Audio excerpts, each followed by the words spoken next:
Nous avons vu à Jeddah, en Arabie Saoudite, effectivement, les Européens absents, écartés. Mais encore un mot quand même sur les États-Unis, Madame Le Pen. Nous sommes dans un contexte où le parapluie américain se dérobe, où la guerre commerciale est déclarée.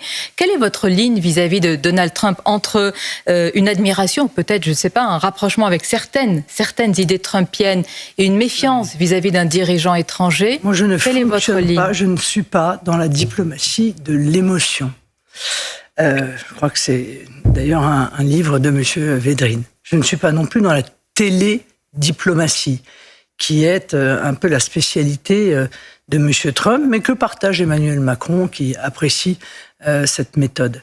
Moi, je ne pense qu'à une seule chose, l'intérêt de la France et des Français. C'est ma seule et unique boussole. Par conséquent, mon comportement va s'adapter aux risques qui existent pour notre pays.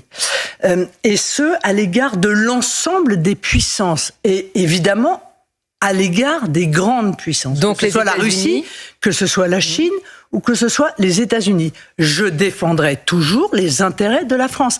Et il est évident, et je le répète encore ce matin pour que chacun comprenne, que même lorsque l'on a un allié, et les États-Unis sont un allié... Bon, reste un allié. Ou alors il faut sortir de l'OTAN. On ne peut pas être dans une alliance militaire avec des gens qui ne sont pas des alliés. On se comprend sur ce sujet. Donc, même avec des intérêts divergents. Ceux qui viennent nous expliquer aujourd'hui que les États-Unis ne sont plus un allié, alors à ce moment-là, doivent aller au bout de leur logique et demander à ce que la France quitte l'OTAN. Vous verrez que ça s'arrêtera assez rapidement, ce genre de déclaration à l'emporte-pièce.